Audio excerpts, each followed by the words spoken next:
ಇಲ್ಲ ಗಾಡಿ ತಗೊಂಡಿದ್ದೀರಾ PF number ಕೊಡಿ ಅನ್ಬೇಕು, ಪ್ರಾಪರ್ಟಿ ಫಾರ್ಮ್ ಅಂತ. ಅವ್ನು ಇಮಿಡಿಯೇಟ್ಲಿ ನಿಮ್ಮ ಗಾಡಿ ಸೀಸ್ ಮಾಡಬೇಕಾದ್ರೆ ಪ್ರಾಪರ್ಟಿ ಫಾರ್ಮ್ ಕೊಟ್ಬಿಟ್ಟು ಅವ್ನು ಗಾಡಿ ಸೀಸ್ ಮಾಡಬೇಕು. ಇದೆಲ್ಲ ಮಾತಾಡೋದಿಲ್ಲ. ಆ ಗಾಡಿ ತಗೊಂಡು ಹೋಗ್ತಾನೆ. 6 ವರ್ಷ ನೀವು ಹೆಂಗೆ ರಿಕವರಿ ಮಾಡ್ತೀರಾ? 3 ವರ್ಷಕ್ಕಿಂತ ಮುಂಚೆ ರಿಕವರಿ ಮಾಡ್ಬೇಕು. ಏನೇ ಫೈನ್ ಹಾಕಿದ್ರೆ ನೀವು ಈಗ ಫೈನ್ ಹಾಕಿದ್ಕೊಳ್ಳಿ, ಪೊಲೀಸ್ನವ್ರು ನಿಮ್ಗೆ ನೋಟಿಸ್ ಕೊಟ್ಟರೆ 3 ವರ್ಷದ ಒಳಗಡೆನೆ ನಿಮ್ಮ ಅಮೌಂಟ್ ಎಲ್ಲ ರಿಕವರಿ ಮಾಡಬೇಕು. ಇಂದ್ ಗಾಡಿ ನೀನು ಓನರ್, ಅವನೆಲ್ಲ ಓನರ್, ಅವ್ನು ಬರೀ ರೈಟ್ಸ್ ಅಷ್ಟೇ, ಸಂಚಾರಿ ನಿಯಮಗಳನ್ನ ಪಾಲನೆ ಮಾಡ್ತಾರಂತ ಅಷ್ಟೇ ಅವನಿಗೆ ರೈಟ್ಸ್. ಅವ್ನು ಓನರ್ ಅಲ್ಲ ಅವನು. ನೋಡಿ ಕಾನೂನು ಹೆಂಗಿದೆ ಅಂದ್ರೆ, ಯಾವುದೇ ಗಾಡಿ, ಯಾವುದೇ ಹಣ, ಯಾವುದೇ ವಸ್ತು 45 ದಿವಸಕ್ಕಿಂತ ಜಾಸ್ತಿ ಪೊಲೀಸ್ ಸ್ಟೇಷನ್ ಇಟ್ಕೊಳ್ಳಂಗಿಲ್ಲ ಅಂತ ರೂಲ್ಸ್ ಇದೆ. ಇನ್ಶೂರೆನ್ಸ್ ಇದೆಯಾ? ಈಗ ಕೆಲವರು ಏನಾಗುತ್ತೆ, ಬರೀ ಈ ಪಿಲಿಯನ್ ರೈಡರ್ ಅಂತಾರೆ ನಮ್ಮ ಭಾಷೆಯಲ್ಲಿ. ಪಿಲಿಯನ್ ರೈಡರ್ಗೆ ಎಷ್ಟೋ ಜನ ಬರೀ 50 ರೂಪಾಯಿ ಅಷ್ಟೇ. 50 ರೂಪಾಯಿ ಕಟ್ಟರೆ ಪಿಲಿಯನ್ ರೈಡರ್ಗೆ ಏನಾದರೂ ನಾವು ರೈಡ್ ಮಾಡುವಾಗ ಹೆಚ್ಚು ಕಡಿಮೆ ಆದರೆ ಅವನಿಗೂ 5 ಲಕ್ಷ, 6 ಲಕ್ಷ, 10 ಲಕ್ಷ, 20 ಲಕ್ಷ ಕಾಸು ಬರ್ತದೆ. ನಿಮ್ಮ ಒಂದು ಸಮಯ ಕೂಡ ವೇಸ್ಟ್ ಆಗುತ್ತೆ. ಅದಕ್ಕೆ ಕೆಲವೊಂದು ಸಲಹೆಗಾರರು ಬೇಕಾಗ್ತದೆ. ನಾನು ಒಬ್ಬನೇ ಇಲ್ಲ, ಎಲ್ಲ ತಿಳಿದವರು ಯಾರೂ ಇರೋದಿಲ್ಲ. ಅವರ ಒಂದು ಇದಕ್ಕೆ ತಕ್ಕಂತೆ ಇರ್ತಾರೆ.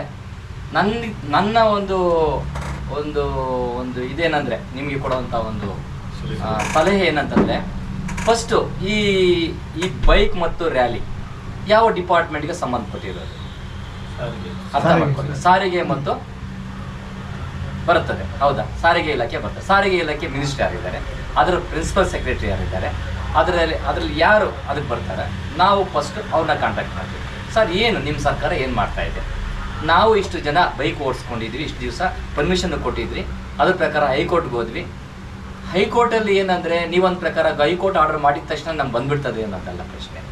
ಸರ್ಕಾರದಲ್ಲಿ ಒಂದು ಗೆಜೆಟ್ ನೋಟಿಫಿಕೇಶನ್ ಮಾಡಬೇಕು. ಯಾವುದೇ ಒಂದು ಕಾನೂನು ತರಬೇಕಾದ್ರೆ MLAಗಳು, ಈ MP ಬೇರೆ ಕಡೆ ಬರುತ್ತೆ, MLAಗಳು ಮತ್ತು ಏನು MLCಗಳಿದ್ದಾರಲ್ಲ, ಇವರೆಲ್ಲ ಸೇರಿಕೊಂಡು ಒಂದು ಆರ್ಡರ್ ತರಬೇಕು. ಇದು ತಕ್ಕಂತೆ ಇದನ್ನು ತರಬೇಕಾದ್ರೆ ಏನಾಗೋದು, ಯಾರಾದರೂ ಒಬ್ಬ MLA ಅಥವಾ ಆ ಒಂದು ವಿಷಯನ ಇಡಬೇಕು. ವಿಷಯ ಇಟ್ಟಾಗ ಅವರು ಇದನ್ನು ತಂದರೆ ಒಳ್ಳೆಯದು. ಜನಸಾಮಾನ್ಯರಿಗೆ ಆಟೋದಲ್ಲಿ ಹೋಗೋದ್ರಿಂದ ಬೈಕಲ್ಲಿ ಹೋಗೋದ್ರಲ್ಲಿ ತುಂಬ ಹಣ ಉಳಿತಾಯ ಇದೆ, ಮತ್ತು ಫಾಸ್ಟಾಗಿ ಹೋಗ್ಬೋದು. ಸುವ್ಯವಸ್ಥೆ ಚೆನ್ನಾಗಿದೆ, ಫಾಸ್ಟ್ ಇದೆ, ಮತ್ತು ಟ್ರಾಫಿಕ್ನ ವೈಲೇಟ್ ನಾವು ತುಂಬ ಕಡಿಮೆ ಮಾಡ್ದಂಗೆ ಆಗುತ್ತೆ. ಯಾಕಂದರೆ ಈಗ ಒಬ್ಬನಿಗೋಸ್ಕರ ಕಾರ್ ಹೋಗೋದು ಹೆಂಗಿರುತ್ತೆ, ಒಬ್ಬರಿಗೋಸ್ಕರ 2 ವೀಲರ್ ಹೋಗೋದು ಹೆಂಗಿರುತ್ತೆ. ಇದು ಕೂಡ ಗಣನೆಗೆ ತಗೊಳುತ್ತೆ. ಖಂಡಿತ ನಿಮ್ಮ ಆಸೆಗಳನ್ನು 100% ಈಡೇರಿಸಲೇಬೇಕು, ಈಡೇರಿಸ್ತದೆ, ಅದ್ರಲ್ಲಿ 2 ಮಾತಿಲ್ಲ. ಬಟ್ ಇದನ್ನ ಕಾಲಿನ ಚೌಕಟ್ಟು ಬೇಕು. ಯಾಕಂದರೆ ಈಗ 2 ವೀಲರ್ ಹೋಗ್ತಾ ಇರ್ತಾರೆ, ಆ ಹಿಂಬದಿ ಸವಾರ ಅವ್ರಿಗೆ ಹೆಚ್ಚು ಕಮ್ಮಿ ಆದರೆ ಅವ್ರಿಗೆ ಏನೇನಲ್ಲ ಇನ್ಶೂರೆನ್ಸ್ ಇದೆಯಾ? ಈಗ ಕೆಲವರು ಏನಾಗುತ್ತೆ, ಬರೀ ಈ ಪಿಲಿಯನ್ ರೈಡರ್ ಅಂತಾರೆ ನಮ್ಮ ಭಾಷೆಯಲ್ಲಿ. ಪಿಲಿಯನ್ ರೈಡರ್ಗೆ ಎಷ್ಟೋ ಜನ ಬರೀ 50 ರೂಪಾಯಿ ಅಷ್ಟೇ. 50 ರೂಪಾಯಿ ಕಟ್ಟರೆ ಪಿಲಿಯನ್ ರೈಡರ್ಗೆ ಏನಾದರೂ ನಾವು ರೈಡ್ ಮಾಡುವಾಗ ಹೆಚ್ಚು ಕಡಿಮೆ ಆದರೆ ಅವನಿಗೂ 5 ಲಕ್ಷ, 6 ಲಕ್ಷ, 10 ಲಕ್ಷ, 20 ಲಕ್ಷ ಕಾಸು ಬರ್ತದೆ. 90% ಯಾರೂ ಕೂಡ ಪಿಲಿಯನ್ ರೈಡರ್ಗೆ ಇನ್ಶೂರೆನ್ಸ್ ಮಾಡಿಸಲ್ಲ. ಯಾಕಂದರೆ ಇನ್ಶೂರೆನ್ಸ್ ಕಂಪ್ನಿಯವರು ಬೇಕಂತಲೇ ಮಾಡಿಸಲ್ಲ. ಅದಕ್ಕೆ ಬರೀ 50 ರೂಪಾಯಿ ನನ್ನ ಪ್ರಕಾರ 5-6 ವರ್ಷ ಹಿಂದೆ ಇತ್ತು. ಈಗ ಒಂದು 50-75 ರೂಪಾಯಿ ಆಗಿರ್ಬೋದು ನನ್ನ ಪ್ರಕಾರ. ಅದನ್ನು ಚೌಕಟ್ಟಿನಲ್ಲಿ ನಿಮಗೆ ಏನೇನೆಲ್ಲ ಜವಾಬ್ದಾರಿ ಕೊಡಬೇಕು, ಮತ್ತು ಟರ್ಮ್ಸ್ ಆ್ಯಂಡ್ ಕಂಡೀಷನ್ಸ್ ಏನು ಇಡಬೇಕು, ಹಕ್ಕು ಬಾಧ್ಯತೆಗಳೇನು ಕೊಡಬೇಕು, ನಿಮ್ಗೆ ಇರಬೇಕಲ್ಲ, ಒಂದು ಜವಾಬ್ದಾರಿ ಕೊಡಬೇಕಲ್ಲ. ಯಾರೋ ಬಂದು ಕಳ್ಳ ಸೇರ್ಕೊಂಡ್ಬಿಟ್ರೆ ಅವ್ರಿಗೆ ಟ್ಯಾಕ್ಸಿ ಚಾಲನ್ ಕೊಟ್ಬಿಟ್ಟು ನೀನು ಟ್ಯಾಕ್ಸಿ ಓಡಿಸು ಅಥವಾ ನೀನು ಬೈಕ್ ನೀನು ಕಮರ್ಷಿಯಲ್ ಓಡಿಸು ಅಂತ ಕೊಡೋಕೆ ಬರೋದಿಲ್ಲ. ಅವ್ರದ್ದು ನೋಂದಣಿ ಆಗಬೇಕು, ಅವ್ರಿಗೆ ಲೈಸೆನ್ಸ್ ಇರಬೇಕು, ರಿನ್ಯೂವಲ್ ಆಗ್ತಾ ಇರಬೇಕು, ಪ್ಲಸ್ ಏನು ಮೊಬೈಲ್ನಲ್ಲಿ ರಿಜಿಸ್ಟರ್ ಮಾಡಿಸಿರ್ಬೇಕು. ಅವ್ನು ಕಾನೂನು ಚೌಕಟ್ಟಲ್ಲಿ ಕೆಲಸ ಮಾಡ್ಕೊಂಡು ಹೋಗ್ತಾ ಇರಬೇಕು. ಅವ್ರ ದುಡ್ಡು ಏನು ಬರುತ್ತೋ ಅವ್ರ ಕಮಿಷನ್ ತೊಗೋಬೇಕು. ಅವ್ರ ಕಂಪ್ನಿಯವ್ರು ಯಾರು ಇರ್ತಾರೆ ಅವ್ರ ಕಮಿಷನ್ ಅವ್ರಿಗೆ ಹೋಗುತ್ತೆ. ಈಗ ನಾವು ಫಸ್ಟ್ ಮಾಡಬೇಕಾಗಿರೋದು, ಈಗ ಹೈಕೋರ್ಟ್ನವ್ರು ನಂಬ್ಕೊಂಡ್ರೆ ಆಗಲ್ಲ. ಇಲ್ಲಿ ಹೈಕೋರ್ಟ್ ಅವ್ರೇನು, ಕೋರ್ಟ್ ಅವ್ರೇನು, ಸರ್ಕಾರ ಏನು ಆರ್ಡರ್ ಮಾಡಿದ್ಯಪ್ಪ ಅಂತಾರೆ. ಸರ್ಕಾರಕ್ಕೆ ವಿರುದ್ಧವಾಗಿ ಹೋಗೋದಿಲ್ಲ. ಅಂದರೆ ಸರ್ಕಾರಕ್ಕೆ ಯಾವಾಗ ವಿರುದ್ಧ ಹೋಗೋದು, ನಿನಗೇನಾದರೂ ಮೋಸ ಮಾಡಿದರೆ ಸರ್ಕಾರ ಆವಾಗ ನಿನ್ನ ಪರವಾಗಿ ಆರ್ಡರ್ ಮಾಡ್ತದೆ.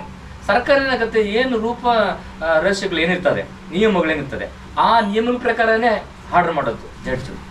ಈಗ 6 ತಿಂಗಳಾದ್ಮೇಲೆ ಕ್ಯಾನ್ಸಲ್ ಮಾಡುತ್ತೆ, ಸುಮ್ಮನೆ ಜಡ್ಜ್ ಆರ್ಡರ್ ಮಾಡೋದಿಲ್ಲ. ಅವರು ಏನು ಗೊತ್ತಾ, 2+2 ಎಲ್ಲೋದ್ರು 4. ಹೈಕೋರ್ಟ್ನಲ್ಲಿ ಹಾಗೆ 2+2 4, ಕಳ್ಳನ್ ಕೇಳೋದು 4, ಯಾರನ್ನ ಕೇಳೋದು 4. ಹಂಗೆ ಅವ್ರೊಂದು ನಿಯಮಗಳಿರ್ತದೆ ಕೋರ್ಟ್ನಲ್ಲಿ. ನಾವು ಜಡ್ಜಸ್ನಾಗಲಿ ಅವ್ರನ್ನ ನಾವೇನು ಇದರಲ್ಲಿ ಇನ್ವಾಲ್ವ್ ಮಾಡೋಕ್ಕಾಗೋದಿಲ್ಲ. ಅಥವಾ ಅಪೀಲ್ ಹೋದ್ರೂ ಕೂಡ ಇಲ್ಲಿ ಏನಿದೆಯೋ ಅದನ್ನೇ ಆರ್ಡರ್ ಮಾಡ್ತಾರೆ. ಈಗ ನಾವೇನು ಮಾಡ್ಬೇಕಂದ್ರೆ, ನಾವೆಲ್ಲ ಸೇರಿಕೊಂಡು ಒಂದು ಸಂಬಂಧಪಟ್ಟ ಯಾರು ಮಿನಿಸ್ಟರ್ ಇದ್ದಾರೆ, ಟ್ರಾನ್ಸ್ಪೋರ್ಟ್ ಮಿನಿಸ್ಟರ್, ಅವ್ರಿಗೆ ನಾವು ಮನವಿ ಕೊಡಬೇಕು. ಸರ್, ಈ ಥರ ಇದ್ದೀವಿ, ಎಲ್ಲ ಒಂದು ಲೆಟರ್ ಬರೆದ್ಬಿಟ್ಟು ನಮ್ಮ ಸಂಘಟನೆದು ಕೂಡ ಅವ್ರು ಲೆಟರ್ ತಗೊಂಡು ಅಥವಾ ನಿಮ್ಮದು ಲೆಟರ್ ಇದಾವಲ್ಲ ಕೊಟ್ಟು ಎಲ್ಲರದು ಸಿಗ್ನೇಚರ್ ಹಾಕಿ, ಸರ್ ಈ ಥರ ನಮ್ಮ ಮನೆಗಳು ನಮ್ಮ ಕುಟುಂಬಗಳೆಲ್ಲ ಇದ್ರ ಮೇಲೆ ಆಧಾರವಾಗಿದ್ದೀವಿ, ದಯವಿಟ್ಟು ನಮಗೆ ಈ ಒಂದು ಟ್ಯಾಕ್ಸಿ ವ್ಯವಸ್ಥೆನ ನೀವು ಜಾರಿಗೊಳಿಸಿ, ನಮಗೆ ಅನುಕೂಲ ಆಗುತ್ತೆ, ನಮಗಲ್ಲದೆ ಪ್ರಯಾಣಿಕರಿಗೂ ಅನುಕೂಲ ಆಗುತ್ತೆ, ಇದರಿಂದ ಟ್ರಾಫಿಕ್ ಕಡಿಮೆ ಆಗುತ್ತೆ. ಕೆಲವೊಂದೆಲ್ಲ ಒಕ್ಕಣೆಗಳನ್ನು ಬರೆದು ನಾವು ಇದರಿಂದ ಯಾಕೆ ತಂದಿಲ್ಲ, ಬೇರೆ ಎಲ್ಲ ರಾಜ್ಯಗಳಲ್ಲೂ ಇದ್ದಾವೆ, ಅಂದರೆ ಎಲ್ಲ ಸಿಟಿಗಳಲ್ಲೂ ಇದ್ದಾವೆ, ನಮ್ಮ ಬೆಂಗಳೂರು ಸಿಟಿನಲ್ಲಿ ಯಾಕೆ ತಂದಿಲ್ಲ, ಪ್ರಾಬ್ಲಮ್ ಏನು ಸರ್ಕಾರಕ್ಕೆ ಅನ್ನೋದನ್ನು ನಾವು ಕ್ವಶನ್ ಮಾಡಬೇಕು. ಕ್ವಶನ್ ಮಾಡಿ ಸರ್ಕಾರದವ್ರ ಕಡೆಯಿಂದ ಆರ್ಡರ್ ಮಾಡಿಸ್ಬೇಕು. ಫಸ್ಟ್ ನಾವು ಹೈಕೋರ್ಟನ್ನೇ ಹೋಗ್ಕೊಂಡಿದ್ರೆ ಖಂಡಿತ ಇದಕ್ಕೆ ಸಮಸ್ಯೆಗೆ ಪರಿಹಾರ ಸಿಗೋದೇ ಇಲ್ಲ. ಇದರಿಂದ ನಾವು ಫಸ್ಟ್ ಏನು ಮಾಡೋಣ ಅಂದ್ರೆ ಒಂದು ಲೆಟ್ರೇಟ್ ಸಂಘಟನೆಗಳಿಂದ ಒಂದು ಲೆಟ್ರೇಟ್ ಇಶ್ಯೂ ಮಾಡೋಣ. ಯಾಕಂದ್ರೆ ನಾನು ರೆಡಿ ಮಾಡ್ಕೊಡ್ತೀನಿ ಏನೇನು ಪಾಯಿಂಟ್ಸ್ ಮಾಡಬೇಕು, ಯಾವ ಥರ ಮಾಡಬೇಕು, ಮತ್ತು ಯಾರಿಗೆ ಕೊಡಬೇಕು, ಅವ್ರು ಎಲ್ಲಿ ಸಿಗ್ತಾರೆ, ಎಲ್ಲ ವಿಧಾನಸೌಧದಲ್ಲಿ ಸಿಗೋದು. ಅವ್ರ ಕಡೆಯಿಂದ ಮೂವ್ ಮಾಡಿಸಿ ಯಾರು ಟ್ರಾನ್ಸ್ಪೋರ್ಟ್ ಅವ್ರು ಹೋಗಿ ರಿಕ್ವೆಸ್ಟ್ ಮಾಡ್ಕೊಳ್ಳೋಣ, ಸರ್ ಇದನ್ನು ನೀವು ಜಾರಿಗೊಳಿಸಿ, ನೀವು ಸಂಬಂಧಪಟ್ಟ ಇಲಾಖೆಗೆ ನೀವು ಡೈರೆಕ್ಷನ್ ಕೊಡಿ, ಯಾಕೆ ನಿಲ್ಲಿಸ್ತಾ ಇದ್ದೀರಾ, ಇದನ್ನು ಈಗ ನೆಟ್ಕೊಂಡು ಹೋಗ್ತಾ ಇದೆಯಾ, ಆರಾಮಾಗಿದೆ, ನೀವು ನಿಲ್ಲಿಸಬಾರ್ದು, ದಯವಿಟ್ಟು ಮಾಡಿ ಅಂದಾಗ ಅವರು ಒಂದು ನೋಟಿಫಿಕೇಶನ್ ಮಾಡೋದಂದರೆ ನಿಮ್ಮದು ಎಲ್ಲ ಕೆಲಸ ಸುಗಮ ಆಗುತ್ತೆ. ಅದೊಂದು ಆಯಿತು ಅಂದರೆ ನಿಮ್ಮ ಕೆಲಸ ಸುಗಮ, ಅಲ್ಲಿಂದ ಸ್ಟಾರ್ಟ್ ಆಗುತ್ತೆ ನಿಮ್ಮದು ಪರ್ಮನೆಂಟ್ ಕೆಲಸ. ಇದನ್ನು ಫಸ್ಟ್ ಮಾಡೋಣ, ಹೌದಲ್ಲ, ಇದನ್ನು ಫಸ್ಟ್ ಮಾಡೋಣ. ಈಗ ಹೈಕೋರ್ಟ್ ಏನಾಗುತ್ತೋ ಆರ್ಡರ್ ನೋಡೋಣ. ಈಗ 8 ಆ ಲಾಯರ್ ಈಗ ಯಾರು ಇಟ್ಕೊಂಡಿದ್ದೀರಾ ಅವ್ರು ಏನು ಹೇಳ್ತಾರೆ, ಅವ್ರ ತೀರ್ಮಾನ ಏನಾಗುತ್ತೋ ನೋಡೋಣ.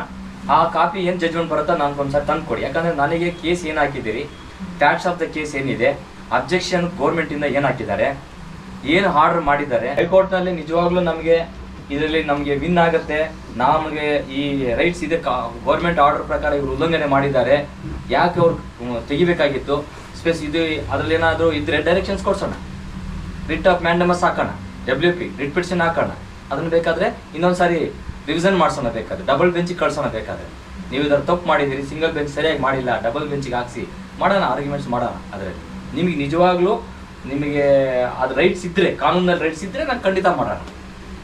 ಅದರಲ್ಲಿ ಇಲ್ಲ ಗೌರ್ಮೆಂಟ್ ಅವ್ರು ಸರಿಯಾಗಿ ಆರ್ಡರ್ ಮಾಡಿಲ್ಲ ಅಂತಂದರೆ ನಾವು ಕೋರ್ಟ್ಗೆ ಹೋಗೋದೇನು ಪ್ರಯೋಜನ ಇಲ್ಲ. ನಾವೇನಿದ್ರು ಇವ್ರು ಹಿಡಿಬೇಕು, ಮನೆ ಹತ್ರ ಹೋಗ್ಬೇಕು, ಯಾರಿದ್ದಾರೆ ಟ್ರಾನ್ಸ್ಫರ್ಮೇಷನ್ ಮನೆಗೆ ಹೋಗ್ಬೇಕು, ಒಂದು 10 ಜನ ಹೋದರೆ ಮಾಡೇ ಮಾಡ್ತಾನೆ, ಬಿಡಂಗಿಲ್ಲ. ಇದು ಯಾವುದೋ ಒಂದು ಉಗುರಲ್ಲಿ ಹೋಗೋ ಕೆಲಸ ಅವ್ರಿಗೆ, ಇದೇನು ದೊಡ್ಡ ವಿಷಯ ಅಲ್ವೇ ಇಲ್ಲ, ಇದು ಸಮಾಜಕ್ಕೆ ಒಳ್ಳೇದಾಗುವಂಥ ವಿಷಯ. ಹೋಗ್ಬಿಟ್ಟು ಒಂದು ದಿವಸ ಅವ್ರಿಗೊಂದು ಹಾರ ಹಾಕಿ ಅವ್ರಿಗೆ ಒಂದು ಸನ್ಮಾನ ಮಾಡಿ ಅಲ್ಲಿ ದಯವಿಟ್ಟು ಮಾಡಬೇಕು ಅಂತ ಹೇಳೋಣ. ನಾನು ಬರ್ತೀನಿ, ವಿಧಾನಸೌಧದಲ್ಲಿ ಎಲೆಕ್ಷನ್ ಇರ್ತೀಗಂತ ಅಲ್ಲಿಗೆ ಹೋಗೋಣ, ಅದ್ರ ಬಗ್ಗೆ ತಿಳ್ಕೊಂಡು ಒಂದು ಲೆಟರ್ ಕೊಡೋಣ, ಮನವಿ ಕೊಡೋಣ. ಫಸ್ಟ್ ಮನವಿ ಪ್ರಕಾರ ನೀವು ಮಾಡಲೇಬೇಕು ಅಂತ ಹೇಳೋಣ. ಇದನ್ನ ಇಲ್ಲಾಂದ್ರೆ ವಿಧಾನಸೌಧದಲ್ಲಿ ಇದ್ರ ಬಗ್ಗೆ ಉಲ್ಲೇಖ ಮಾಡಿ ಅಂತ ಹೇಳೋಣ, ಇದೆಲ್ಲ ಹೇಳೋಣ. ಯಾಕಂದ್ರೆ ಒಬ್ಬರಿಗೋಸ್ಕರ ಒಂದು ಕಾರು, 5 ಜನ ಇದ್ರೆ ಕಾರು ಟ್ಯಾಕ್ಸಿ ಮಾತಾಡ್ತಾರೆ, ಇದು ಓಕೆ ಒಳ್ಳೆ. ಒಬ್ರಿಗೋಸ್ಕರ ಏನ್ ಮಾಡ್ತಾನೆ, ಒಬ್ಬ ಎಮರ್ಜೆನ್ಸಿ ಹೋಗ್ಬೇಕು, ಅರ್ಧ ಗಂಟೆ ಮೆಜೆಸ್ಟಿಕ್ ಹೋಗ್ತಾನೆ ಇಲ್ಲಿಂದ, ಅದಕ್ಕೆ ಕಾರಲ್ಲಿ ಹೋಗೋಕ್ಕಾಗತ್ತಾ, 1.5 ಗಂಟೆ ಬೇಕು ಎಮರ್ಜೆನ್ಸಿಗೆ. ಹಿಂಗಿರೋವಾಗ ಟ್ಯಾಕ್ಸಿ ಅವಶ್ಯಕತೆ ಇದೆ. ಸುಮಾರು ಸಿಟಿಗಳಲ್ಲಿ ಇದನ್ನು ಹೇಳೋಣ, ಸುಮಾರು ಸಿಟಿನಲ್ಲಿ ಆಲ್ರೆಡಿ ತಂದುಬಿಟ್ಟಿದ್ದಾರೆ, ಲೀಗಲ್ ಮಾಡಿದ್ದಾರೆ. ಇಲ್ಲೂ ಲೀಗಲ್ ಮಾಡಿ, ನೀವು ಈ ಲೀಗಲ್ ಮಾಡೋ ತನಕ ನಮ್ಮ ಹೋರಾಟ ನಿಲ್ಬಾರ್ದು. ಸತತ ಪ್ರಯತ್ನ ಪಡ್ತಾ ಇರಬೇಕು. ಸೋಲ್ ಬರುತ್ತೆ, ಎದೆಗುಂದ್ಬಾರ್ದು, ಅಯ್ಯೋ ಹಿಂಗಾಗೋಯ್ತೆ, ಸೋಲಾಯ್ತು, ಅಯ್ಯೋ ಅವನಿಂದೇನಾಗಿಲ್ಲ ಹಂಗೆ ಅನ್ಬಾರ್ದು. ಎಲ್ಲರಿಂದನೂ ಆಗತ್ತೆ. ಸಮಯ ಸಂದರ್ಭ ಬಂದಾಗ ನಾವು ಸಾಧನೆ ಮಾಡ್ತೀವಿ. ಸಾಧನೆ ಮಾಡಿ ನಾವು ಗೆದ್ದಿದ್ದೀವಿ ಅಂತ ಒಂದ್ ದಿವಸ, ಯಾವತ್ತೊಂದು ದಿವಸ ನಾವು ನಮ್ಮ ಮನಸ್ಸಿಗೆ ಬರುತ್ತೆ. ಅದೂ ಹೋರಾಟ ಮಾಡ್ಬೇಕು. ನಮ್ಗೆ ಸತತ ಹೋರಾಟ ಇರಬೇಕು. ಮಹಾತ್ಮ ಗಾಂಧಿ ನಾವು ನೋಡಿ, ದೇಶಕ್ಕೆ ಸ್ವಾತಂತ್ರ್ಯ ನಮ್ಗೆ 200 ವರ್ಷ ಬೇಕಾಗಿತ್ತು, ಹೌದಾ ಇಲ್ಲ? ನಮ್ಮ ದೇಶ ಹಂಗಾಗಿದೆ ಇವತ್ತಿನ ಪರಿಸ್ಥಿತಿ. ಅವರೇ 200 ವರ್ಷ ಬೇಕು, ನಮ್ಮ ದೇಶ ನಮ್ಮ ಭೂಮಿನ ನಾವು ತಗೊಳಕ್ಕೆ 200 ವರ್ಷ ಬೇಕಾಗಿತ್ತು. ಹಂಗೆ ಈ ಹೋರಾಟದ ಪ್ರತಿಫಲ ಯಾವತ್ತೂ ಗೆಲ್ತಾರೆ, ಯಾರು ಸೋಲೋದಿಲ್ಲ. ಒಗ್ಗಟ್ಟಿರ್ಲಿ, ಒಂದೇ ಒಂದು ಹೇಳ್ತೀನಿ, ನಮ್ಮಲ್ಲಿ ಎಲ್ಲ ಒಗ್ಗಟ್ಟಿದ್ರೆ, ಇಲ್ಲಪ್ಪ ನನ್ಗೆ ಯಾಕಬೇಕೋ, ಅವನು ಹೋಗಿ ಆರ್ಡರ್ ಮಾಡ್ಕೊಂಡು ಸಾಕು, ನಾನು ಹೆಂಗೋ ಹೋಗಿ ಸೇರ್ಕೊಂಡ್ಬಿಟ್ರೆ ಆಯ್ತು, ಇದು ಇರಬಾರ್ದು. ಆದಷ್ಟು ಛಲ ಇರಬೇಕು, ನಾನೆಲ್ಲ ಹೊಂದ್ಬಿಡ್ಬೇಕಂತ. ಸುಮ್ಮನೆ ತುಂಬಾ ಆಕಸ್ಮಿಕ ಆದ್ರೆ ಅವ್ರು ಬರೋದು ಬೇಡ. ಎಲ್ಲರೂ ಬಂದು ಪಾಪ ಏನೋ ತುಂಬಾ ಕಷ್ಟ ಇರ್ತದೆ, ಹಾಸ್ಪಿಟ್ಲ್ಗೆ ಹೋಗೋದಿರ್ತದೆ ಅಂತ ಇರುವಾಗ ನಾವು ಯೋಚಿಸ್ಕೊಡೋಣ. ಸುಮ್ಮನೆ ನಾವು ರಜಾ ಆಗ್ದಿರಾ ರಜಾ ತಗೊಂಡ್ಬಿಡೋಣ, ಅವ್ರೋಗಿ ಮಾಡ್ಲಿ ಬಿಡಿ, ನನಗೆ ಹೆಂಗೋ ಬಂದ್ಬಿಡ್ತದೆ, ಈ ಉದ್ದೇಶ ಇಟ್ಕೊಳ್ಳೋದು ಬೇಡ. ಸಂಘಟನೆ ಅಂತಂದ್ರೆ ಯಾವತ್ತು ಮನಸ್ಸು ಬಿಚ್ಚಿ ಮಾತಾಡೋಂಗಿರ್ಬೇಕು, ಮನಸ್ಸು ಬಿಚ್ಚಿ ನಾವು ಹೋರಾಟ ಮಾಡೋಂಗಿರ್ಬೇಕು ಜೀವನದಲ್ಲಿ. ಇದು ನಮಗೆ ಬೇಕಾಗಿರೋ ಮುಖ್ಯ ಗುರಿ. ಅದರಿಂದನೇ ನಮಗೆ ಸ್ವತಂತ್ರ ಬಂತು. ಎಷ್ಟೇ ಕಷ್ಟ ಬಂದರೂ ಕೂಡ, ಎಷ್ಟೇ ನಷ್ಟ ಆದರೂ ಕೂಡ ಎದ್ಕೊಂಡಿಲ್ಲ. ತನ್ನ ಮಕ್ಕಳು ಸತ್ರು, ತನ್ನ ತಂದೆ ಸತ್ರು, ಆದರೂ ಕೂಡ ಹೋರಾಟ ಮಾಡಿದ್ರು. ಲಾಸ್ಟ್ಗೆ ಯಾವತ್ತೋ ಒಂದು ದಿವಸ ಮಧ್ಯರಾತ್ರಿಯಲ್ಲಿ ಸ್ವತಂತ್ರ ಬಂತು, ನಾವೆಲ್ಲ ಸ್ವತಂತ್ರ ಆಗಿದ್ದೀವಿ. ಆದರೆ ನಮ್ಗೆ ಇನ್ನೂ ಸ್ವತಂತ್ರ ಬಂದಿಲ್ಲ. ದೇಶಕ್ಕೆ ಸ್ವತಂತ್ರ ಬಂದಿದೆ, ಜನಗಳಿಗೆ ಇನ್ನೂ ಸ್ವತಂತ್ರ ಬಂದಿಲ್ಲ. ನಮ್ಮ ಭಾರತ ದೇಶಕ್ಕೆ ಸ್ವತಂತ್ರ ಯಾವಾಗ ಬಂತಂತೆ ಹೊರತು ನಮ್ಮ ಜನರಿಗೆ ಯಾವಾಗ ಸ್ವತಂತ್ರ ಅಂತ ಯಾರು ಹೇಳೋದಿಲ್ಲ. ಯಾಕಂದ್ರೆ ಇನ್ನೂ ಜನಕ್ಕೆ ಸ್ವತಂತ್ರ ಬಂದಿಲ್ಲ. ಇನ್ನೂ ಕಷ್ಟ ನಷ್ಟಗಳಲ್ಲೇ ಇದ್ದೀವಿ. ಬಡವರಾಗಿದ್ದೀವಿ. ಶ್ರೀಮಂತರು ಇನ್ನೂ ದೊಡ್ಡ ಶ್ರೀಮಂತರು ಆಗ್ತಾ ಇದ್ದಾರೆ. ನಾವೆಲ್ಲ ಬಡವ್ರ ಮಕ್ಕಳು, ಬಡವರು ರೈತರ ಮಕ್ಕಳು. ನಾವು ಕೂಡ ಹೋರಾಟ ಮಾಡೋಣ. ಜೀವನದಲ್ಲಿ ಒಂದು ಸಾಧನೆ, ಸಾಯೋದೆಲ್ಲರೂ ಶಾಶ್ವತ. ಹುಟ್ಟು ಉಚಿತ, ಸಾವು ಖಚಿತ, ಎಲ್ಲರೂ ಸಾಯ್ತೀವಿ. ಬದುಕಿರೋವಾಗ ಏನಾದರೂ ಒಂದು ಸಾಧನೆ ಮಾಡಿ ಸತ್ತೋಗ್ಬೇಕು. ಒಂದು 80 ವರ್ಷ ಆದರೂ ಪರವಾಗಿಲ್ಲ, ಮಕ್ಕಳಿಗೆ ಹೇಳ್ಕೋಬೇಕು. ಟ್ಯಾಕ್ಸಿಗೋಸ್ಕರ ಬೈಕ್ಗೋಸ್ಕರ ನಾವು ಓಟ ಮಾಡಿದ್ವಿ ಕಣ ಆ ಕಾಲದಲ್ಲಿ. ಇವತ್ತು ಬೈಕ್ ಓಡಿಸ್ತಾ ಇದ್ದೀರಾ, ನಾವು ಓಟ ಮಾಡಿದ್ವಿ ಕಣ ಅಂತ ಹೇಳ್ಕೊಬೋದು, ಜಂಬಾಗಿ ಹೇಳ್ಕೊಬೋದು. ಆ ಒಂದು ಹೆಮ್ಮೆ ಸಾಕು ನಮಗೆ ಜೀವನದಲ್ಲಿ. ನಾವೇನು ಮಹಾತ್ಮ ಗಾಂಧಿ ಆಗೋದು ಬೇಡ, ಜವಾಹರ್ಲಾಲ್ ನೆಹರು ಆಗೋದು, ಅಂಬೇಡ್ಕರ್ ಆಗೋದು ಬೇಡ, ಅವಶ್ಯಕತೆ ಇದೆ. ನಮಗೆ ನಾವು ಅಂಬೇಡ್ಕರ್ ಆಗೋಣ, ನಮಗೆ ನಾವು ಮಹಾತ್ಮ ಗಾಂಧಿ ಆಗೋಣ ಅಷ್ಟೇ. ನಾವೆಂದು ಹೋರಾಟ ಮಾಡೋಣ. ನಮ್ಮ ಕೈಲಾದಷ್ಟು ನಮ್ಮ ಸಂಘಟನೆ ಏನಿದೆ, ನಮ್ಮ ಸಂಘಟನೆ ಸದಾ ನಿಮಗೊಬ್ಬರಿಗೆ ಅಲ್ಲ, ಎಲ್ಲರಿಗೂ, ಎಲ್ಲ ಸಮಾಜ ವರ್ಗದವರಿಗೂ, ಎಲ್ಲ ಜಾತಿ ವರ್ಗದವರಿಗೂ ಮೀಸಲಾಗಿಟ್ಟಿದ್ದೀವಿ. ನಮ್ಮ ಒಂದು ಸಂಘಟನೆ. ನಮ್ಮ ಸಂಘಟನೆ ಭಾಳ ಅಚ್ಚುಕಟ್ಟ ಕೆಲಸ ಮಾಡ್ತಾ ಇದೆ. ತುಂಬ ಅದ್ಭುತವಾದ ಕಾರ್ಯಕ್ರಮಗಳು ಮಾಡಿದ್ದೀವಿ. ಅದ್ಭುತವಾದಂತಹ ಮೇಧಾವಿಗಳನ್ನು ಕರ್ಕೊಂಬಂದು ನಾವು ಸನ್ಮಾನಗಳು ಮಾಡಿದ್ದೀವಿ. ಅದೇ ರೀತಿ ಸಮಾಜನ ಸುಧಾರಣೆ ಮಾಡ್ತಾ ಇದ್ದೀವಿ. ನಮ್ಮ ಸಂಘಟನೆ ಯಾವತ್ತು ನಿಮ್ಮ ಹಿಂದೆ ಇರ್ತದೆ ಅನ್ನೋದಕ್ಕೆ ನಾನು ಕೂಡ ನಿಮಗೆ ಬೆಂಬಲ ಸೂಚಿಸ್ತೀನಿ ಅಂತ ಹೇಳೋಕ್ಕೆ ಇಷ್ಟಪಡ್ತೀನಿ. ನನ್ನ ಅಭ್ಯಾಸ ಇದೆ ಅಂತ ಏನಾದರೂ ಪ್ರಾಬ್ಲಮ್ ಅಂತಂದರೆ ಸುಮ್ಮನೆ ಅನ್ವಾಂಟೆಡ್ ಎಲ್ಲ ಮಾಡೋದು ಬೇಡ. ಏನೋ ತುಂಬ ವಿಷಯ ಇದ್ದರೆ ನನ್ನ ನಂಬರ್ ತಗೊಳ್ಳಿ, ನಿಮಗೆ ಫೋನ್ ಮಾಡಿ. ನಿಮಗೆ ಅಟ್ಲೀಸ್ಟ್ ನಿಮ್ಗೆ ಇದೊಂದೇ ವಿಷಯ ಅಲ್ಲ, ನಿಮ್ಮ ಮನೇಲಿ ಏನಾದರೂ ಪ್ರಾಬ್ಲಮ್ ಇರ್ಬೋದು, ಬೇರೆ ಇನ್ನೇನಾದರೂ ಬೈಕ್ಸ್ ಪ್ರಾಬ್ಲಮ್ ಅಥವಾ ಟ್ರಾಫಿಕ್ ಪ್ರಾಬ್ಲಮ್ ಇದ್ದರೆ ನಮ್ಮ ಕೈಯಲ್ಲಷ್ಟು ನಮಗೆ ಪೊಲೀಸರು ನಮಗೆ ತುಂಬ ಪರಿಚಯ ಇದ್ದಾರೆ, ನಮ್ಮದು ಇನ್ಸ್ಪೆಕ್ಟರ್ಗಳು ಪೊಲೀಸ್ ಸ್ಟೇಷನಲ್ಲಿ. ನಾನು ಅವರಿಗೆ ಮನವಿ ಕೊಟ್ಟು ಏನೋ ಹಿಂಗಾಗಿದೆ ಅದೇನಿದೆ ಬಂದು ಮಾತಾಡ್ತೀನಿ, ಆಫೀಸ್ ಹೋಗಿ ಬಿಟ್ಟು ಕಳಿಸಿ. ಅಷ್ಟು ನಾನು ಏನಾದರೂ ನನ್ನ ಕೈಲಾದಷ್ಟು ನಾನು ಸಹಾಯ ಮಾಡ್ತೀನಿ, ಅದ್ರಲ್ಲಿ ಎರಡು ಮಾಡ್ತೀನಿ. ನಮ್ಮಲ್ಲಿ ಇಟ್ಕೊಳ್ಳಿ. ಆಮೇಲೆ ನಾನು ಹೇಳ್ತಾನೆ ಇಲ್ಲೀಗಲ್ ಆಗಿ ಮಾಡಿಬಿಟ್ಟು ಎಣ್ಣೆ ಹೊಡೆದ್ಬಿಟ್ಟು 4 ಗಂಟೆಯಲ್ಲಿ ಸರ್ ಬಿಡಿಸಿ ಸರ್ ಅಂತ ಅದು. ಯಾಕಂದ್ರೆ ಮೊನ್ನೆ ಒಂದು ಸ್ಕೂಟ್ರ್ ಅವನು ಪರಿಚಯನೇ, ಅವರಪ್ಪ ಪರಿಚಯ, ಇಟ್ಕೊಂಡ್ಬಿಟ್ಟಿದ್ದಾರೆ ಅಂಕಲ್, ನಂಗೆ ಹೆಲ್ಪ್ ಮಾಡ್ಬೇಕು ಅಂಕಲ್ ಹಿಂಗೆ ಅಂತ. ನಾವು ಮತ್ತೆ ಫೋನ್ ಕೊಡಪ್ಪ ಯಾರಿಗೂ ಅಂತಂದೆ. ನಾನು ಆಮೇಲೆ ಹೇಳಿದೆ, ನಾನು ಸುರೇಶ್ ಗೌಡ್ರು ಮಾತಾಡ್ತಾ ಇದ್ದೀನಿ, ಯಾರು ನೀವು? Sub inspector. ಏನಾಗಿದೆ ಸರ್? ಸಬ್ಮಿಷನ್ ಮಾಡ್ತೀನಿ, ಬರ್ರಿ ನೀವು ಕೋರ್ಟಿಗೆ ಬನ್ನಿ ಮಾಡಿ. 6 ವರ್ಷ ನೀವು ಹೆಂಗೆ ರಿಕವರಿ ಮಾಡ್ತೀರಾ? 3 ವರ್ಷಕ್ಕಿಂತ ಮುಂಚೆ ರಿಕವರಿ ಮಾಡ್ಬೇಕು. ಏನೇ ಫೈನ್ ಹಾಕಿದ್ರೆ ನಿಮ್ದು ಈಗ ಫೈನ್ ಹಾಕಿ ಅನ್ಕೊಳ್ಳಿ, ಪೊಲೀಸ್ನವ್ರು ನಿಮ್ಗೆ ನೋಟಿಸ್ ಕೊಟ್ಟರೆ 3 ವರ್ಷದ ಒಳಗಡೆನೆ ನಿಮ್ಮ ಅಮೌಂಟ್ ಎಲ್ಲ ರಿಕವರಿ ಮಾಡಬೇಕು. ಅರ್ಥ ಆಯ್ತಲ್ಲ? ನೀವು 7 ವರ್ಷದ ಹಿಂದೆ ಏನಾದ್ರು ತಪ್ಪು ಮಾಡಿದ್ರೆ ಇವಾಗ ರಿಕವರಿ ಮಾಡಕ್ ಬರಲ್ಲ. ಅದೇನಾಗತ್ತೆ, ಅವ್ರದ್ದು ಆ ಒಂದು ಮೊಬೈಲ್ ಅವ್ರದ್ದು ಏನಿದೆ ಈ ಆ್ಯಪ್, ಆ ಆ್ಯಪ್ ಆ ಥರ ಡಿಲೀಟ್ ಆಗೋಬೇಕು ಆಟೋಮೆಟಿಕ್. ಆ ಥರ ಆಟೋಮೆಟಿಕ್ ಆಗ್ತಾ ಇಲ್ಲ. ಅವ್ರು ಹಂಗೆ ಇಟ್ಕೊಂಡಿರ್ತಾರೆ, ಅದನ್ನೇ ತೋರಿಸ್ತಾರೆ, ಮಾಡ್ತಾರೆ. ನಾನು ಹೇಳಿದೆ, ಸರ್ ಹೌದಾ ಸರ್ ಹಂಗೆ ಅಂತ. ನೋಡಪ್ಪ ನಿಮ್ಮ ಇನ್ಸ್ಪೆಕ್ಟರ್ ಯಾರಿದ್ದಾರೆ ಹೇಳಿ, ಬೇಕಾದ್ರೆ ಫೋನ್ ಕೊಡಿ ಮಾತಾಡ್ತೀನಿ. ಇಲ್ಲ ನಿಮ್ಮ ಯಾರಾದ್ರು ಲೀಗಲ್ ಅಡ್ವೈಸರ್ ಇದ್ರೆ ಮಾತಾಡಿ. 3 ವರ್ಷಕ್ಕಿಂತ ಮುಂಚೆ ಎಷ್ಟಿದೆ ಹೇಳಿ ಸರ್? 3 ವರ್ಷಕ್ಕಿಂತ 18,000 ಇದೆ. ಸರಿ, 18,000 ರೂಪಾಯಿ ಕಟ್ಟಬೇಕಾಗತ್ತೆ, ಓಕೆ ಅಂತ ನಾನು ಹೇಳಿದೆ. ಲಾಸ್ಟ್ 18,000 ಬಿಟ್ಟು 30,000 ರೂಪಾಯಿ ಗಾಡಿ ಇಡ್ಸ್ಕೊಂಡ್ಬಂದ. ಅದೆಲ್ಲ ಡಿಲೀಟ್ ಮಾಡ್ದಂಗೆ ಲೆಕ್ಕ ಮಾಡ್ದೆ. ಹಿಂಗೆ ಕಾನೂನು ಅರಿವು ಇದ್ದಾಗ ಏನಾಗುತ್ತೆ, ನಮ್ಮಂತ ಏನು ಕಿತ್ಕೋಬೇಕು ಅಂತ ಪೊಲೀಸ್ ಅಂದ್ಕೊಳ್ತಾರಲ್ಲ, ಅದನ್ನು ನಾವು ಅವಾಯ್ಡ್ ಮಾಡ್ದಂಗೆ ಆಗುತ್ತೆ. ಇದು ಎಲ್ಲೇ ಆಗಲಿ, ನಿಮ್ದೊಂದೇ ಅಲ್ಲ. ಇವತ್ತು ನಾನು ಸಾಲ 3 ಲಕ್ಷ ಕೊಟ್ಟಿದ್ದೀನಿ ಅಂದ್ಕೊಳ್ಳಿ, ಇವರಿಗೆ 3 ವರ್ಷ ಒಳಗಡೆ ರಿಕವರಿ ಮಾಡಬೇಕು ಅನ್ನೋದು ಪ್ರೊಸೀಜರ್ ಇದೆ. ಅರ್ಥ ಆಯ್ತಲ್ಲ? ಅದನ್ನು ಹಂಗಂತ ಬಿಟ್ಟು ಬ್ಯಾಂಕ್ ಬರಲ್ಲ, ಬ್ಯಾಂಕ್ಗೆ ಬೇರೆ ಇದೆ.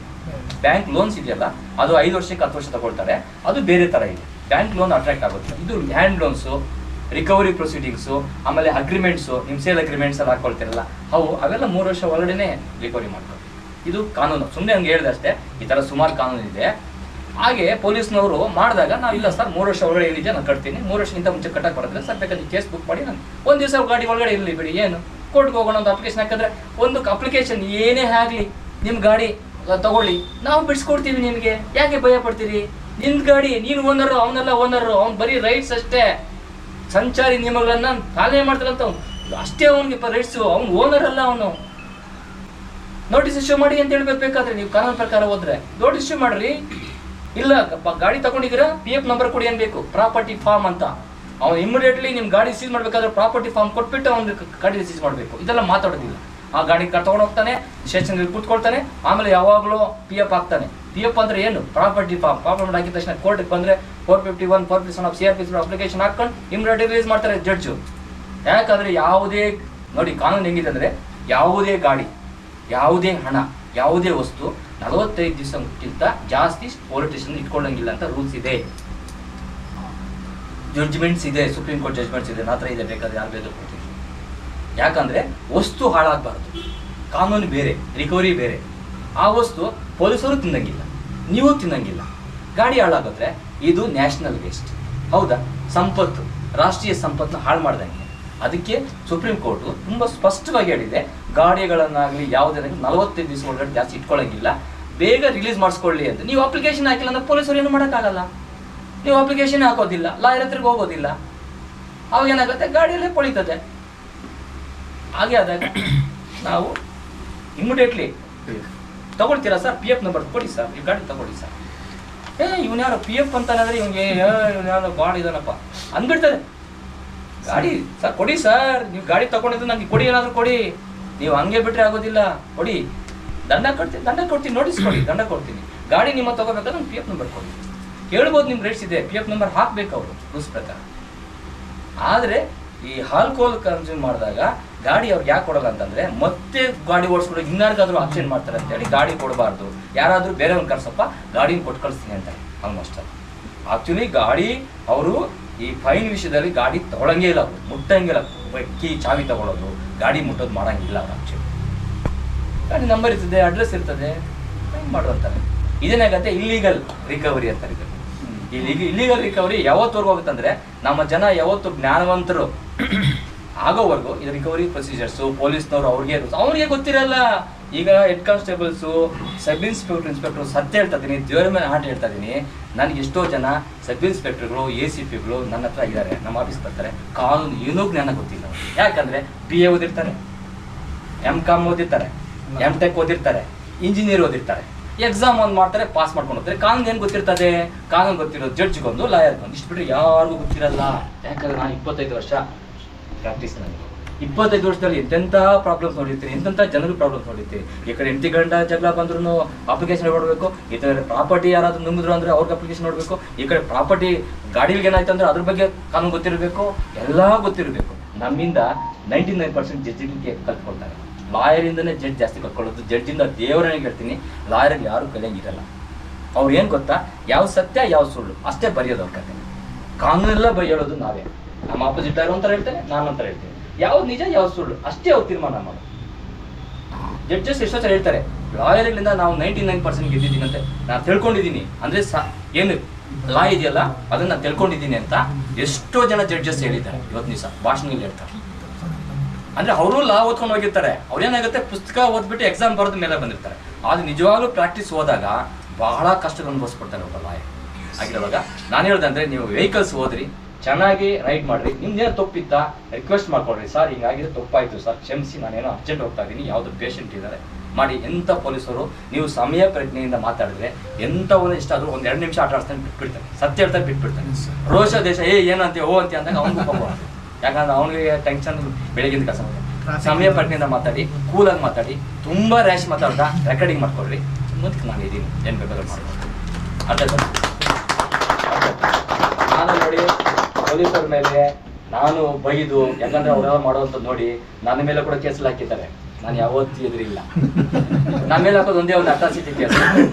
ನಾವು ಇನ್ನೇನು ಹಾಕೋಕ್ಕಾಗಲ್ಲ, ಎದುರ್ಲಿಲ್ಲ. ನಾನು ಸತ್ಯ ಹೇಳ್ತಾ ಎದುರ್ಲಿಲ್ಲ. ಲಾಸ್ಟ್ ಅವನೇ ಬಂದು ಸಾರಿ ಕೇಳ್ದ, ತಪ್ಪಾಯ್ತು ಸರ್, ಕ್ಷಮಿಸಿ ಸರ್ ಅಂತ. ನಾನು ಅಂದೆ, ಎದುರೋನಲ್ಲ, ಒಂದೇ ಸರಿ ಹುಟ್ಟಿದ್ರಿ, ಸಾಯೋದು ಒಂದೇ ಸರಿ, ಎದುರಲ್ಲ ನಾನು ಅಂತಂದೆ. OACP SC/ST ಇದು ಸೆಲ್ಗೆ ಅವನೇನೋ ACP ಆಗಿದ್ದಂತೆ. ಕೇಸ್ ನಡೆಸೋದು ತಪ್ಪ. ಹಂಗಾದ್ರೆ ಲಾಸ್ಟ್ಗೆ DCP ಕರೆದ, ಇದೇ ನಾರ್ತ್ DCP ಕರೆದ್ಬಿಟ್ಟು ಉಗಿದು ಕಳಿಸ್ದ. ಹೇಳ್ತಾ ಇದ್ದು 3-4 ವರ್ಷ ಹಿಂದಿನ ಮಾತು. ಭೀಮಾ ನಾಯ್ಕ ಅಂತ ಇದ್ರು ಇಲ್ಲಿ, ನಿಮ್ಗೆ ಗೊತ್ತಿರಬೇಕು. DCP ಎಲ್ಲ ಆಗತ್ತೆ, ಟ್ರಾನ್ಸ್ಫರ್ ಆದ್ರೆ ಬಿಡಿ, ಯಾವಾಗ ಆಯಿತು. ಅವ್ರ ಹತ್ರ ಹೋಗಿದ್ದೆ, ಏನು ಇದು ನಡೀತದೆ ಡಿಪಾರ್ಟ್ಮೆಂಟ್, ಸತ್ಯಾಗ್ರಹ ಮಾಡಲಾ, ಗಾಂಧೀಜಿಗಿಂತ ಜೋರಾಗಿ ಮಾಡ್ತೀನಿ ನಾನು ಅಂತಂದೆ. ಹಂಗೆ ಅಂದೆ, ಕಾಫಿ ದೇವರೊಳಗೆ ಹೇಳ್ತೀನಿ, ಟೀ ಕೊಡಿಸಿ ನನಗೆ ಕುಳ್ಳಿಸಿ ಸಮಾಧಾನ ಮಾಡಿ ಕಳಿಸಿದ್ದಾರೆ. ಅಂದರೆ ಓಡಾಟ ಹೇಗಿರ್ಬೇಕಂದ್ರೆ ಜಗ್ಗಂಗಿರಬಾರ್ದು, ಬಂಡೆ ಕಲ್ಲಾಗಬೇಕು. ನಾವು ಸ್ಟೇಷನ್ ಮುಂದೆ ಕೂತ್ಕೊಳ್ಳೋಣ, ಏನು ಮಾಡ್ತೀರೋ ಮಾಡ್ರಿ, ನಾನು ಜೈಲ್ಗೆ ಹೋಗೋಣ, ಒಳ್ಳೇದಕ್ಕೋಸ್ಕರ ಹೋಗ್ತಾ ಇದ್ದೀವಿ, ಕಳ್ತನ ಮಾಡಿಲ್ಲ, ಹೊಡೆದಿಲ್ಲ, ಬಡ್ದಿಲ್ಲ, ಎಲ್ಲರೂ ಜೈಲ್ಗೆ ಹೋಗೋಣ.